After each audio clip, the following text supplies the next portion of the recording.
Otra vez acá en YouTube. Hemos avanzado en la cuestión técnica del grupo Primera Página y vamos a estar contándoles desde esta humilde vidriera lo que está ocurriendo día por día en la realidad de esta Argentina tan complicada que estamos viviendo. Vamos a contarles cuestiones políticas, lo que está pasando en La Plata y su región, lo que ocurre a nivel país y por supuesto también cosas que pasan en cualquier rinconcito de los que nosotros tenemos las coberturas especiales de cada uno de nuestros medios de comunicación, Primera Página, Noticias Ensenada, La Movida Platense y los dos medios políticos grandes que es Crítica Argentina, que se dedica a la política nacional, y Visión, que se dedica a los temas internacionales.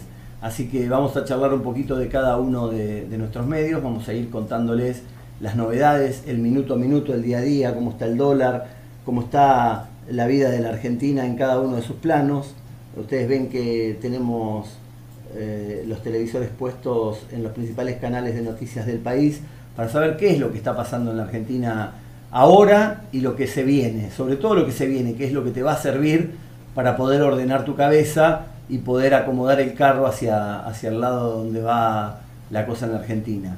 Debemos decir primero que nada, si vamos a hablar de lo principal, que es saber quién va a gobernar la Argentina a partir del 10 de diciembre de este año y por los próximos 4 años, y bueno, y en eso el tablero se ha movido y mucho en el último tiempo. Apareció en escena un actor que suponíamos que iba a estar, pero que realmente no largaba y era como que pensábamos que definitivamente se quedaba en la gatera, que es Guado de Pedro.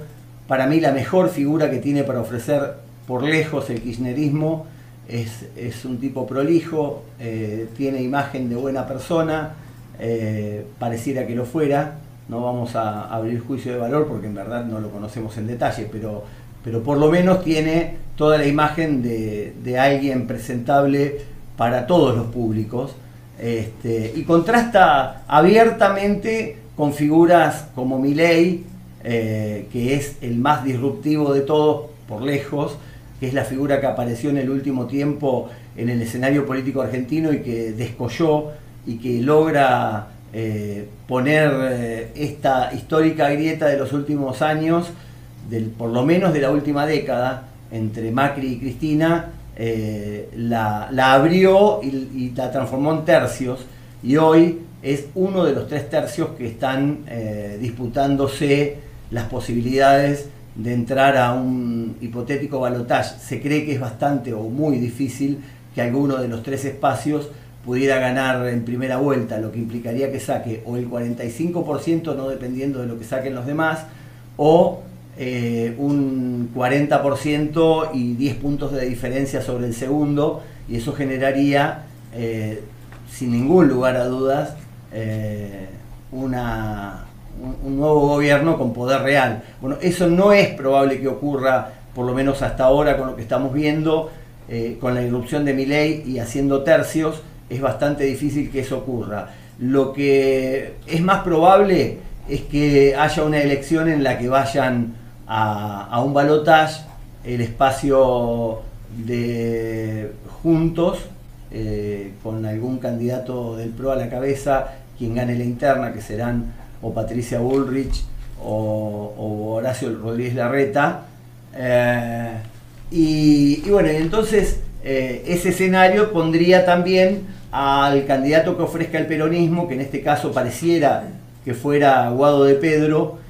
Los otros posibles son Sergio Massa, pero la inflación y las faltas de respuestas en el tema económico lo han puesto en una situación difícil a Massa, y la irrupción también al escenario hace más o menos 2 meses, en forma concreta, de Daniel Scioli, el hombre que en el 2015, cuando era gobernador de la provincia de Buenos Aires, se propuso como candidato a presidente de la Nación, enfrentó a Mauricio Macri y perdió por 1,5 puntos nada más el balotaje, con lo cual es una figura interesante también para la política argentina, con lo cual implica que el escenario del peronismo ofrece candidatos atractivos. Lo que podría darse en el peronismo, que es lo que más en boga está en estos días, es una posible interna entre el kirchnerismo duro, con Guado de Pedro a la cabeza, sumando al masismo y sumando a los gobernadores, a la mayoría de los gobernadores y los intendentes del conurbano, y por otro lado el albertismo, también con sectores de los intendentes más cercanos a Alberto Fernández, también los gobernadores cercanos, los intendentes más cercanos, los sindicatos que han abrevado en el albertismo durante todo este tiempo, y que Alberto no ha sabido construir un espacio propio, y la figura de Scioli le da a Alberto esa sobrevida electoral que él personalmente no podía darle a su espacio, o a ese espacio que hoy tiene al presidente de la Nación como principal figura. Y en ese espacio también aflora y reluce mucho la figura de Victoria Tolosa Paz, candidata posible a gobernadora de la provincia de Buenos Aires, en el caso de que el enfrentamiento sea total con el kirchnerismo, o tal vez candidata a vicepresidenta de Daniel Scioli, o al revés, tal vez pueda ser Victoria candidata a presidenta y Scioli a vice, en la nacional, con un único candidato que fuese Kicillof, para retener el peronismo de la provincia y discutir solamente la cuestión nacional. Todas estas opciones aparecen hoy en el escenario político del peronismo. Para eso, y para ratificar que es muy probable que el candidato sea Guado de Pedro, y que haya una interna con Scioli y con Victoria Tolosa Paz, con el albertismo, digamos. Ayer, justamente, Guado de Pedro se reunió, vamos a ver si encontramos la imagen, acá está. Guado de Pedro se reunió con los intendentes del conurbano, con varios de los intendentes del conurbano, no todos porque faltan unos cuantos ahí, pero estaba, por supuesto, Guado en el medio, Máximo Kirchner por ahí en un costado, y bueno, después estaban Mayra Mendoza, que es la intendenta de Quilmes, Andrés Watson, que es el intendente de Varela, junto con su jefe político, que es Julio Pereira, que está justo al lado de Guado de Pedro, Lucas G., que es el intendente de Morón, que es un hombre también muy cercano a Guado desde siempre, el hermano de Guado de Pedro, que es Ustarroz, el intendente de Mercedes, está allí. Y bueno, y están los diferentes, por ejemplo, el intendente de La Matanza, Fernando Violeta Espinosa, también está la intendenta de Moreno, el intendente de Merlo,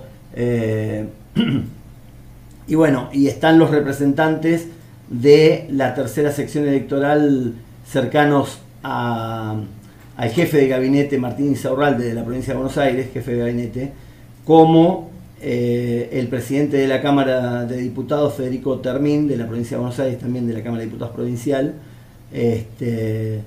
y también el senador que tiene el espacio de Insaurralde en la provincia de Buenos Aires. Está el intendente de San Vicente también, que es un hombre de la máxima confianza de Martín Insaurralde, y el principal socio de los intendentes de Insaurralde, que es el actual diputado y próximo a ser nuevamente intendente de Almirante Brown, porque va a volver para pelear desde el municipio mismo un nuevo periodo, Mariano Cascallares, un hombre difícil, complicado, con serios problemas en la administración de ese enorme municipio del sur del conurbano de la provincia de Buenos Aires. Con todos estos intendentes, incluidos algunos kirchneristas, algunos masistas, se reunió ayer Guado de Pedro en Quilmes, en una casa de campo en Quilmes, con Mayra Mendoza como anfitriona, que es tal vez la persona más cercana a Máximo Kirchner entre los intendentes. Fue todo un símbolo y una demostración clara de que eso es el armado del peronismo de la provincia de Buenos Aires, camina hacia una candidatura contundente de Guado de Pedro. Y lo más llamativo es que estuvo este señor que ustedes ven aquí, se llama Zamora y es el intendente de Tigre. Es el intendente que se enfrentó con Sergio Massa, justamente el distrito de Massa, y que mantiene una disputa muy fuerte. Por eso llama bastante la atención que el peronismo de la provincia de Buenos Aires haya puesto en primer plano en esta reunión al intendente de Tigre. Esto tiene que ver probablemente con que Sergio Massa pretende ser candidato a presidente y candidato único sin internas, cosa que parece ser bastante difícil, y llamó a un congreso del Frente Renovador justamente para el 10 de junio para definir cuestiones partidarias y electorales, pero lo que se cree es que o lo que amenaza el masismo por lo menos, es que hay una posibilidad de que Sergio Massa abandonara el Frente de Todos en el caso de que no se le otorguen las prerrogativas que él exige políticamente, que es ser candidato a presidente, candidato único del peronismo. O sea, sin Scioli enfrente, sin internas de ningún tipo, ir a la PASO como único candidato y con eso ser uno, tal vez podría llegar a ser el candidato más votado. Esa es la jugada de Massa, ser el candidato más votado, porque seguramente cualquier candidato del peronismo obtendría más votos que Milei, aunque no se sabe cuántos, pero sin dudas más votos que Milei, y como Juntos por el Cambio llevaría dos candidatos, con lo cual competirían Horacio Rodríguez Larreta y Patricia Bullrich, esto implicaría que los votos amarillos se dividan por dos, por lo tanto lo que podría darse sería un escenario con el candidato del peronismo primero, que eso es lo que pretende Massa, segundo Milei, tercero y cuarto los dos candidatos del PRO o de Juntos por el Cambio, como quieran llamarlo, porque ambos, si bien son del espacio de Juntos por el Cambio, son sin dudas candidatos del PRO, son amarillos, bien amarillos. Seguramente irán acompañados. Larreta como vicepresidente llevaría a Gerardo Morales, que todavía es candidato a presidente de los radicales, pero es probable que no se anime a enfrentar una interna y quedar muy lejos. Y en el caso de Facundo Manes, que también dice ser todavía candidato a presidente, también se bajaría y podría ser candidato de Patricia Bullrich. Y aquí lo más llamativo, podría ser o candidato a vicepresidente de Patricia Bullrich, o hay fuentes que indican que el candidato a presidente de Patricia podría ser también un radical, pero sería probablemente el gobernador de Corrientes, Valdés, o en todo caso, y en ese caso, perdón, Facundo Manes podría ser un fuertísimo candidato a gobernador de la provincia de Buenos Aires, de Patricia Bullrich, resignando su lugar quien ella ha elegido hasta ahora como Grindetti, el intendente de Lanús, y actual presidente de Independiente también, y favorecer de esa manera un espacio muy potente en la provincia de Buenos Aires, encabezado por un radical, pero que además tiene una inserción muy fuerte en sectores no tan duros como los que llega Patricia Bullrich. Todas estas son alquimias políticas que se vienen en la Argentina de hoy, y en la que seguramente se irán mostrando las cartas de acá al día 24 de junio, que es cuando cierra la posibilidad de presentar listas y por lo tanto los nombres de quienes integrarán cada uno de las boletas electorales que veremos en las PASO de agosto, del 13 de agosto. Pero todo esto varía día a día, por lo tanto hoy decimos esto, y como es tan dinámico, como las conversaciones se dan permanentemente, como todo se cruza, como todo se mezcla, y además esto es un país, Argentina, que no deja de sorprender por sus características, es probable que cada cosa pueda ir cambiando. Pero también es cierto que si bien la lógica en la política no se lleva muy bien con la realidad de la política, también debemos decir que es bastante difícil que se aleje demasiado de esto, porque tampoco hay margen para que todo se aleje de ahí. La verdad es que viene un escenario político muy distinto al que hemos vivido como mínimo las últimas 2 décadas, en el que siempre había dos espacios disputando poder y en todo caso un tercero, como en su momento apareció en 2013 Sergio Massa, pero no fue en una elección de presidente. Ya en 2015 Sergio Massa decayó bastante y logró solamente un 20% de los votos en aquella oportunidad.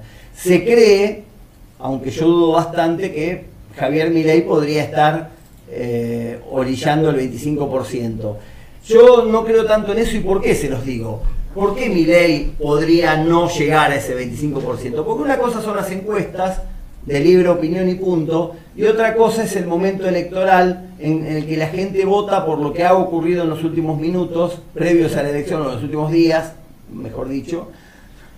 Y a Milei le van a faltar argumentos para la discusión seria del último tiempito electoral, para los debates, y sobre todas las cosas porque Milei no va a poder controlar las urnas en el conurbano bonaerense y en las principales provincias del país, donde ha quedado claro que los candidatos suyos, acompañados por él o no, se sabía en cada provincia que hubo elecciones hasta ahora que eran los candidatos de Milei, han quedado terceros pero muy lejos. El único que obtuvo una cantidad de votos significativa, que fue un 14%, es Martín Menem en La Rioja, un Menem en La Rioja, con lo que significa ese apellido, en ese lugar, decididamente, si Milei fuese una figura verdaderamente abarcativa y que sea tentadora para el electorado, hubiese obtenido un 30% y obtuvo la mitad de eso. Con lo cual, se hace bastante difícil pensar que las encuestas hechas en Capital y en algunas grandes ciudades del país, que lo dan a Milei en lugares preponderantes, se transformen en realidad. O sea, a nosotros nos parece que Milei va a estar muy por debajo de lo que se cree. En mi caso creo que va a estar por debajo del 20%, casi sin ninguna duda. Pero saliéndonos de esos escenarios electorales, porque también tendríamos que hablar de la provincia de Buenos Aires, de Kicillof como el único candidato probable del peronismo, en el caso de que se llegue lo que pensamos nosotros desde esta redacción y con la información con la que contamos en off, sería probable que en el caso de que hubiese una elección general, una PASO entre el albertismo y el kirchnerismo o el resto de los espacios del Frente de Todos a nivel nacional, no lo incluiría Kicillof, estarían todos de acuerdo en limitar solamente a lo nacional para poder sostener la provincia de Buenos Aires, que en el caso de que todo el peronismo fuese unido, hay una posibilidad grande, hoy por hoy, muy, muy importante, de que Kicillof pudiera ser electo nuevamente gobernador, poder mantener ese bastión que es la provincia de Buenos Aires, que obviamente la provincia más grande, con el 40% de todo el país viviendo en la provincia de Buenos Aires, con el 40% de la economía aquí, entonces sería como quedarse casi con la mitad solamente del país, solamente sosteniendo la provincia de Buenos Aires para el peronismo, y eso haría mucho más atractivo todo lo que ocurra a nivel nacional. Del otro lado, el PRO tiene un candidato de Larreta que es Santilli, que también apuntan a que fuese el candidato único, pero en el caso de que Manes compita y ganase la interna desde el bullrichismo a Santilli, sería un candidato más potente y ahí sí se daría una pelea más importante con Kicillof, pero de todos modos casi todos los escenarios muestran hoy por hoy a un Kicillof ganador en la provincia de Buenos Aires. Pero como les decía, saliéndonos de ese escenario político, tenemos que hablar también de que en la Argentina están ocurriendo otras cosas importantes. Vamos a empezar por las lindas y después vamos a las feas. Se está jugando el Mundial Sub-20 en algunas ciudades del país y particularmente en la ciudad de La Plata se juegan 18 partidos, se jugarán durante todo este campeonato. Ya se han jugado varios, hay delegaciones de todo el mundo viviendo entre La Plata y Buenos Aires, y particularmente aquí en La Plata hay varias selecciones. Y el estadio único, ese estadio tan bonito que el único problema que tiene es el techo roto, pero que de todos modos nos enorgullece, va a albergar la semifinal y también la final del campeonato sub-20, en el que Argentina arrancó ganando el otro día 2-1 a Uzbekistán, y que por supuesto ha generado una movilización muy grande entre los aficionados del fútbol en Argentina. El intendente de La Plata, hablábamos de La Plata, ¿por qué? Porque el intendente Julio Garro decidió ponerse al frente de una movida para mostrar turísticamente a La Plata como un escenario verdaderamente atractivo, utilizando los partidos que, como les decíamos, se van a jugar en la ciudad de La Plata, en la capital de la provincia de Buenos Aires, en la ciudad de los tiros y las diagonales, de los lobos y los leones, en la ciudad de Gimnasia y de Estudiantes. Se van a jugar muchos partidos y particularmente semifinales y final, con lo cual, si se da todo lo que nosotros creemos, que es que Argentina pudiera estar en alguna de esas dos o en ambas instancias, la verdad que la ciudad de La Plata le sacaría unos frutos muy importantes a este evento, al Mundial Sub-20. Para eso Garro preparó a la ciudad, están todos verdaderamente comprometidos, tanto el nivel de hoteles, que es bastante importante en la ciudad de La Plata, es después de Capital Federal tal vez una plaza hotelera muy importante, sacando las ciudades netamente turísticas como Bariloche, Mar del Plata o los lugares más turísticos del país. Pero digo, el tipo de turismo distinto, como son La Plata, Buenos Aires o las grandes capitales, la verdad es que La Plata ha cambiado muchísimo en esa materia, en la materia turística, y ofrece una gastronomía de altísimo nivel, hoteles muy buenos, y está preparando a los habitantes de la ciudad desde hace bastante tiempo para que reciban de una manera verdaderamente, ¿cómo decirlo?, ¿no?, acogedora a quienes visiten la ciudad de La Plata. Y Garro se puso al hombro de esa campaña, ha lanzado una serie de spots invitando a toda la ciudadanía de La Plata a que reciban de la mejor forma a todos los visitantes extranjeros y a las delegaciones también de los equipos que aquí compiten, para verdaderamente transformar a La Plata en una plaza turística importante, utilizando esta herramienta coyuntural que se dio casi a último momento, porque hasta hace 2 meses el Mundial se iba a jugar en otro país, que por razones de seguridad que no podía brindar desistió. Levantó la mano el inefable Chiqui Tapia, dijo: en Argentina lo podemos hacer, Argentina era el campeón del mundo y no se le puede decir que no, y por lo tanto allí fueron. Y el Mundial se está jugando justamente en varias ciudades de la Argentina, y ha tenido a La Plata como tal vez la sede central, principalísima, y La Plata se puso a la altura de las circunstancias en muy poco tiempo y ofreció, y está ofreciendo y va a ofrecer hasta el final del campeonato verdaderamente una recibida acogedora a todos, como decíamos hoy, a todas las delegaciones que aquí participan. Bailan en una pata los empresarios gastronómicos, sobre todo, entre los cuales se destacan los hermanos Leusi, que son los dueños de los principales comercios gastronómicos de La Plata, y que hemos nosotros presentado varios informes en Primera Página contando las agachadas de los hermanos Macana, que, como decíamos oportunamente, no son trigo limpio ni mucho menos, que vienen desde una historia que seguiremos presentando en nuestros informes, bastante oscura, cuyos empleados muchas veces, en la mayoría de los casos, como mínimo no están declarados de la forma en que tienen que estar, que hay denuncias de empleados que dicen estar en negro o que están registrados con menos horas de las que trabajan, con condiciones de trabajo que verdaderamente no son dignas. La verdad es que estos empresarios gastronómicos que mencionamos, que encima fundaron y presiden la Cámara de Empresarios Gastronómicos de La Plata, dejan muchísimo que desear, pero eso está en nuestras páginas. en nuestro portal primerapagina.info, en el cual ustedes podrán encontrar informes especiales mucho más detallados sobre lo que ocurre.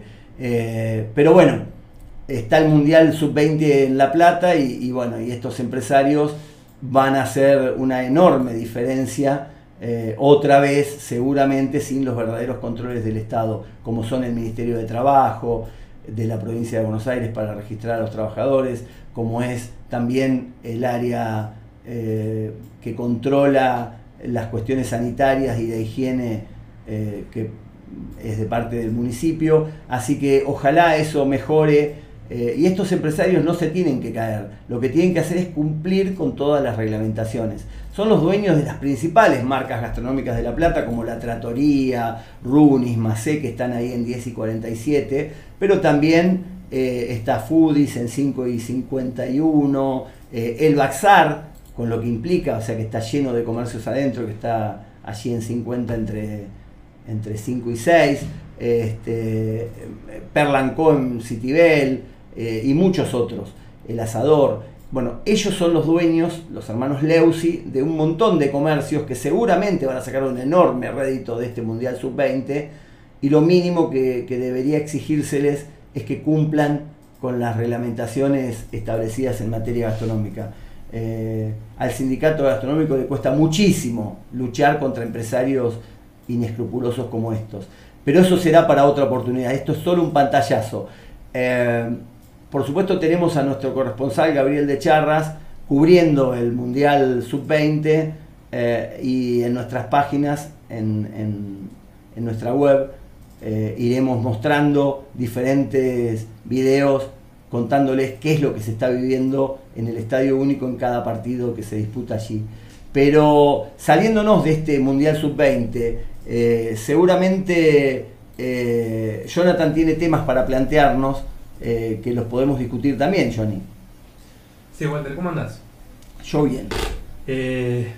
Bueno, siguiendo con un poco de política. ¿Te vas a meter en política? ¿Vas a hablar de política? No hablar, sino pero a vos no te gusta la política. No, pero me gustan las series. Es llamativo que te metas en política, me gusta. Vamos por adelante. Me gustan las series. ¿Te gustan las series? Bien, eso lo sé. Entonces, como me gustan las series, hay un documental que va a salir en Star Plus el próximo 7 de junio, que va a hablar sobre diciembre del 2001. ¿Te acordás de diciembre del 2001? Sí, claro. Bueno.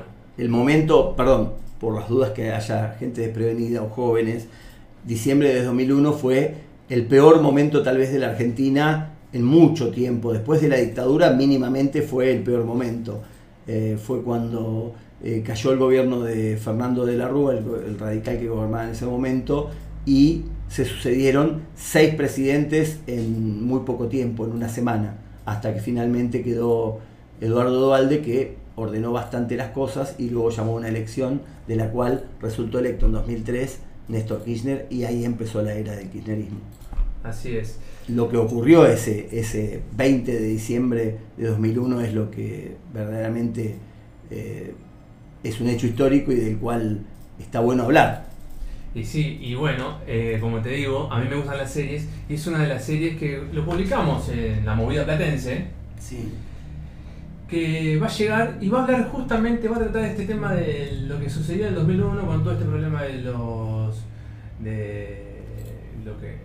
que pasó, lo que terminaste de decir, de la ida de los presidentes, la cantidad de presidentes que tuvimos en tanto tiempo, pero va a ser desde el punto de vista de un militante.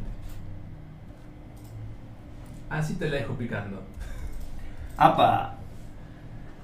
Así que me pareció muy interesante, como te digo, no me gusta, y bien sabes, que no me gusta la política, pero sí las series, y me parece un tema muy interesante y hay que ver cómo lo van a tratar.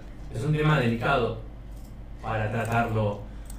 ¿Ya tenemos algún adelanto? ¿Tenemos un tráiler de...? Hay un tráiler. ¿Cómo es el nombre exacto? Diciembre de 2001. Ah. Perdón, diciembre de 2001. Así. Ahí contundente, está. Contundente. ¿Es algo documental tipo a lo que fue Argentina en 1985? Sí, una docuserie se llamaría. En este caso. Una docuserie. Docuserie en la cual es una serie, son 6 capítulos, si no me equivoco. Te digo exactamente, son 6 capítulos. 6 bien. capítulos, sí, Es- de es 40 mirable. minutos más o menos. Y van a estar todos disponibles a partir del 6 de junio del mes que viene. Sí. Van a estar todos disponibles en la plataforma de Star.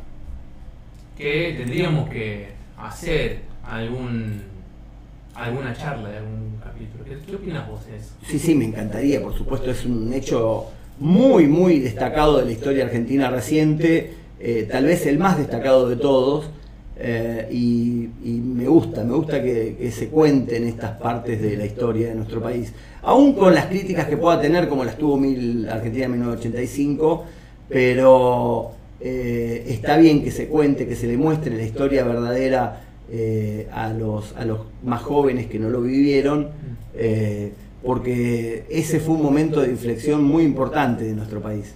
Sí, la verdad que sí, y bueno, como te digo, te vuelvo a repetir, es una serie que va a resaltar esto y me parece muy interesante, más para aquellos que no les gusta la política, como en mi caso, pero una serie a veces ha pasado con el tema de la serie de Evita, ha pasado con Argentina en 1985 y con otras películas más que hablan de temas así de política, que está bueno cómo la vuelven a repasar la historia en ya sea película, serie, cortometraje, en algún Bien, y ya que estamos en el rubro, ¿qué es lo que está en el candelero del cine o de las películas? Primero en el cine y luego vamos a las series que hayas visto últimamente, o en Netflix o en cualquiera de las plataformas que te hayan llamado la atención y que le podamos recomendar a la gente que vea.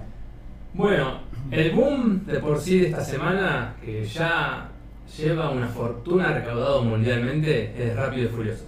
Claro, en el que María Becerra canta una canción, es una argentina que además, digamos, es nacida oriunda de Quilmes, pero su madre es platense y ella es una declarada fanática de Gimnasia. ¿Ah, sí? Sí, sí, y la hinchada de Gimnasia y bueno, y todo el público de Gimnasia está pidiendo al club que le inviten a tocar en el estadio de 60 y 118, porque es tal vez la figura más conocida de este momento de Gimnasia y Esgrima La Plata. Ese es un dato que justamente juega hoy y que lo podemos enganchar con un tema que vamos a tocar en un rato. Sí, sí. Dentro de un ratito hablamos de eso. Muy bien. No sabía tanto esa data de la madre que era hincha de Gimnasia. Sí, sí. Y que ella también es hincha de Sí, Gimnasia. sí, de hecho ha venido a la cancha ahora, hace poco tiempo, María Becerra varias veces, y es cuando puede lo plantea. Pero bueno, es la que le puso música a esta película que la está rompiendo a nivel mundial. Está rompiendo de una manera que si... A ver, imagínate, te lo voy a decir así. Su producción en total gastó 340 millones de dólares. Una película para llegar a recaudar eso tarda más o menos 2 semanas, semana y media. En 3 días hizo 318 millones de dólares en la taquilla mundial. Miércoles. Así te lo digo. ¿Qué es la décima edición? La 10ª entrega que sería el cierre de la saga, ya es el final, pero está dividido en 2 partes, como vienen haciendo últimamente las películas. Los finales se dividen en 2 partes, parte 1 y parte 2. ¿Cómo es eso? Contame. ¿Qué sería? Empezó básicamente todo con Harry Potter 7, que sería 7 y 8, pero es 7 parte 1, que es la Reliquia de la Muerte parte 1, y la Reliquia de la Muerte parte 2, que ahí sí da el cierre total. Después siguió con los Vengadores, que fue Infinity War y Endgame, que le dio el cierre a la tercera fase de la primera parte de lo que fue la historia de los Vengadores. Y bueno, hoy por hoy están haciendo todos eso, que es una forma de cómo alargar la historia un poco más, o contar más detalles de la historia un poco más, en una película que normalmente duraría, si unimos todo, alrededor de 4 o 6 horas, que no creo que la gente esté 4 o 6 horas sentado en el cine. Entonces es la forma de contarlo en 2 partes. Parte 1, tenemos 2 horas y media, 3 horas, y la parte 2, 2 horas y media, 3 horas de la misma historia, solamente dándole... Y en este caso, Rápido y Furioso, esta sería la primera de las 2. La primera de la última... De la última saga. De la última de la saga, claro. Lo mismo va a pasar con Misión Imposible, que se estrena en julio se estrena, que también tiene la primera parte, y el año siguiente tiene la segunda. Y la segunda parte de Rápido y Furioso, que es el tema en cuestión, ¿cuándo la podremos ver. Por lo que se especula va a ser dentro de un año. Ah, perfecto. Es lo que pasa con todas las sagas, que es, digo, hay que esperar un año para ver el final final. Claro. Sí, sí, seguramente hasta que agoten la primera... Sí, que seguramente más de un fanático va a verla más de una vez. Claro, seguramente. Así que, como lo mismo, va a llegar a la venta digital, no creo que llegue como todas las películas al mes y medio, va a tardar más tiempo que lo normal, pero bueno, es algo que está teniendo un boom. Hay que tomar un detalle. Se dice que es mucho por la presencia de Jason Momoa, que es el que hace de Aquaman, que es que le da un gran detalle a la película. Muchos dicen que es muy de lo mismo, pero yo creo que, aunque sea muy de lo mismo, y todo esto es llamativo para los fanáticos. Perfecto. Y más allá de los fanáticos, para el resto del público, ¿también es atractiva? Sí. Sí, es atractiva, y también hay una cosa que tiene Rápido y Furioso, es que también le llama la atención a los chicos. Y ya llamarle la atención a los chicos porque hay autos, carreras, acción por todos lados. Y aunque mayormente a veces no puede ser para menores de edad, igualmente se permite la entrada, y como no hay sangre, no hay mucha cosa. O sea, sí hay sangre, pero no es tan... Vamos rápido y furiosamente a las series. A qué hay en Netflix. ¿Qué podemos ver en estos tiempos en los que hay poca oportunidad de acuerdo a la cantidad de trabajo que uno le dedica para poder sobrevivir? Pero bueno, necesitamos ese momento de relax. ¿Qué hay? ¿Qué hay para elegir? Sobre todo ahora que se viene un fin de semana largo y que muy pocos tienen plata para irse. Sí, es verdad, entonces nos vamos a quedar todos viendo series. Y sí, más si están los días así como están. Exactamente. Dicen que por lo menos la mitad de ese fin de semana largo, el jueves y el viernes, va a estar feo. Así que, ¿qué podemos ver? Hay una serie que yo recomiendo, que a mí me gustó mucho, que es Amor y Muerte. Está basado en una historia real que sucedió en 1980, en donde una mujer es acusada de asesinato de su mejor amiga por supuestamente sospechas de, ¿cómo se llama?, intereses románticos. ¿Para eso dónde ocurrió? Que es una serie que no es argentina. No, es una serie estadounidense que pasó, toda la historia pasó en Texas. Ah, perfecto. Y la están dando en HBO Max. HBO Max. ¿Cómo es el nombre? Reiterémosle a la gente para que... Amor y Muerte, o Love and Death, sería en inglés. Amor y Muerte. Amor y Muerte. Perfecto. Y está, como le digo, en HBO Max. Y este jueves es el estreno del último episodio. O sea, tienen todo el fin de semana para verlo. Es una serie que los va a enganchar. ¿Cuántos capítulos son? Son 7 en total. O sea que ya podemos ver el jueves mismo los 7 capítulos. Pueden ver el jueves mismo, hacer una maratón del jueves, verse los 7 capítulos. Amor y Muerte. Amor y Muerte. Muy, pero muy buena. ¿Y qué otra cosa le podemos recomendar a la gente? ¿Qué hay en Netflix, que es la vedette siempre? En Netflix tenemos Caballero Negro, o Black Knight, que es una serie coreana de acción que cuenta la historia de un guerrero medieval. A mí con el tema de medievales, todo eso a mí me gusta, por eso la recomiendo. Sí, es llamativo, es atractivo. Y además, que acá es como que se va un poquito fuera de contexto, que es que viaja en el tiempo. Es una propuesta interesante por parte de Netflix. Y cuando nos vamos, a aquellos que le gusta lo argentino, ¿hay algo argentino dando vueltas por ahí por las plataformas? Sí, algo que verdaderamente sea importante, que esté llamando la atención y que sea argentino. Sí, me olvidaba. Justamente tenemos... Porque hay, perdóname, te interrumpo así te dejo buscar.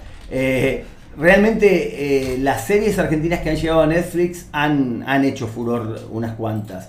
Con lo cual, se está hablando, te cuento esto. Me contó un pajarito que se está... por lo menos escribiendo una serie sobre la vida de Fernando Burlando para Netflix. Sí, a mí también me contó el pajarito, no sé cuándo estaría llegando. A mí el pajarito que me lo contó está bien informado y es verdad, ¿eh? ¿Ah, sí? Sí, es muy seria la información. Sí, la fuente es muy importante, así que genial. Lo que creen es que podría llegar a estrenarse el año que viene. Ya la están escribiendo, están buscando a los actores y eso. Pero ¿Llegará para el que viene? Dicen que sí. viste cómo es Netflix, tiene una estructura tremenda y cuando se predispone a hacer algo rápido lo hace. Sí, bueno, sí, pasó con varias series. Exactamente, pero bueno, esperemos que... Hay una película argentina que está en HBO Max, vuelvo a HBO Max, Sí. que se llama La Extorsión y está protagonizada por Guillermo Francella. Ah, Yo sí. todavía no la vi, es una cuenta pendiente que lo voy a ver este fin de semana largo. Vos sabés que yo hace bastante tiempo que estoy queriendo verla, hace como por lo menos 2 semanas, y mi novia este fin de semana no me acompañó a verla. Quería verla en HBO Max y me hizo mirar una serie. Pero sí, claro, la quiero ver también. Así que sí, es una historia muy interesante en la cual justamente se llama Extorsión, es un nombre, el que, ¿cómo se llama? Está atrapado, necesita hacer un viaje sí o sí, llevando una maleta y lo están extorsionando para que la lleve. Así que me parece una propuesta interesante, la tengo que ver, como digo, no sé mucho de eso, nada más sé eso de la reseña que leí. Pero Francella siempre Francella, es atractivo.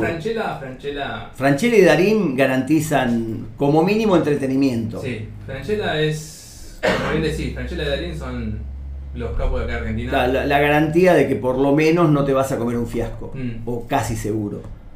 Bueno, yo con Argentina en 1985 medio como que... ¿No te gustó? No me gustó. Ah, pero todo para un debate eso. Sí, sí. En realidad lo que no me gusta es porque, sinceramente, no me gusta cuando se está mucho en el juicio y viste que está mucho en el juicio, es como que ralentiza la película. Ah, sí, seguramente. Es como que... Me pasó también en El Padrino cuando estaba en la segunda entrega en el juicio y es como que le cabecea. Sí, lo que pasa es que es verdad eso que vos decís, pero también es cierto que la película se centra en ese juicio. Y lo que ocurrió en ese juicio fue tal vez lo más importante que ocurrió desde la llegada de la democracia hasta acá en la Argentina, y bueno, y era obvio que había que mostrarlo. Seguramente por ejemplo, cuando compitió en el Oscar con una película con una fortuna de plata en acción, o sea, para mostrar acción, como la película alemana con la que compitió, obviamente era difícil que pudiese ganar, pero si su rubro hubiese estado más centrado en el tipo de películas cuasi documentales como esta, hubiese tenido seguramente más éxito todavía, del muchísimo que ya tuvo. Pero sí. Bueno. Sí, la verdad que sí.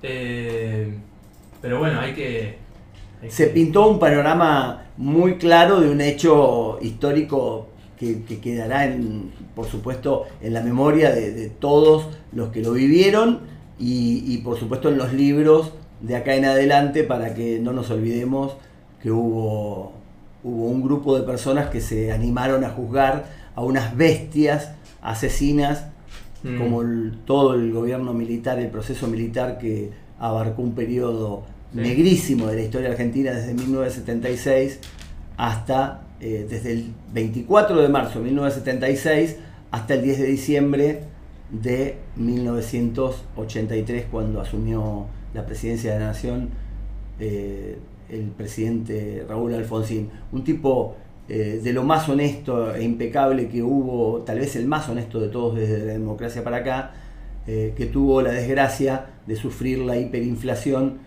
y lo colocó en el lugar más indeseado que cualquier presidente podría haber tenido. Pero en materia de defensa de los derechos humanos fue sin dudas el que más se atrevió, el que más huevos tuvo, y hacer ese juicio en ese momento con los militares con un poder enorme todavía es verdaderamente determinante.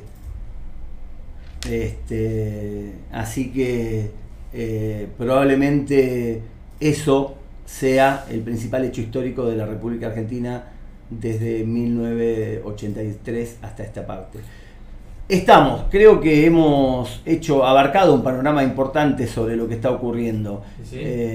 En otra edición avanzaremos con los temas internacionales que tenemos planteados en Visión Política y algunos temas locales de la región del Gran La Plata.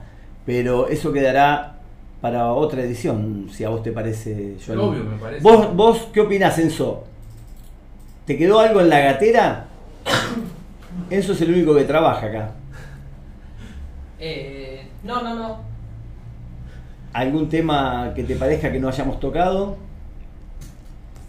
Y por ahí algo de lo que me parece que faltó un poco tocar fue algo que se está hablando mucho estos días, que es que esta semana sale el billete nuevo de... Tiene razón Enzo, el billete de 2.000 pesos. Es verdad, sale el billete de 2.000 pesos, sale muy tarde, muy a destiempo y queda muy chiquito. Y pierde contra la inflación. Y pierde notoriamente sobre la inflación. Ayer escuchaba que desde que se anunció la llegada de este billete hasta que sale, ha perdido el 40% de su valor, y eso es muchísimo. Verdaderamente, hoy cuando alguien tiene que ir a hacer cualquier tipo de operación importante, tiene que ir con una carretilla de plata, lo cual es una verdadera locura. Lo mínimo que tendría que haber aparecido es un billete de 10.000 pesos, pero bueno, salió el de 2.000, va a achicar un poco la movida de los cajeros y eso, pero realmente es carísimo imprimirlos, y mucho más caro es sostener todo esto. Así que solamente, por lo menos lo que se cree, es que la idea es, como los sueldos son tan bajos, no tener billetes de alta denominación, porque eso implicaría que un jubilado, por ejemplo, que va a cobrar 60.000 pesos, se lleve solamente 6 billetes de 10.000. En cambio, así se lleva una pilita de billetes. Yo creo que más problema es para la gente mayor que no sabe manejar, por ejemplo, aplicaciones, porque para los más jóvenes usamos... Sí, prácticamente no usamos los billetes. Digital directamente, encima en casi todos lados lo aceptan, así que es algo que el problema es para la gente mayor más que nada. Aparte, hay algo que siempre voy a resaltar, y es como una crítica de por sí, es que los billetes son todos muy parecidos con colores y esas cosas. Creo que el billete de 2.000 es la primera vez que van a hacer un billete en el cual se diferencia un poco de los demás. Pero si no son todos iguales, fíjate, el de 50 se parece a lo que era el de 5, que bueno, ya está, lo bueno del 5 ya no está más. Pero fíjate que hay muchos que son muy similares a otros billetes. Ahora te digo, como no es un billete conocido, obviamente, porque todavía no salió a la circulación, el miedo que va a tener la gente de que te enchufen un trucho. Y la cantidad de chantas argentinos que deben estar fabricando billetes a la par para poderlo sacar a la calle también, debe ser importante. Dios quiera que eso no ocurra y que estemos un poco más tranquilos. Los dejamos, nos vamos hasta la próxima edición de esto que hemos denominado Hablemos sin saber. Gracias. Grupo Primera Página, siempre al servicio de ustedes.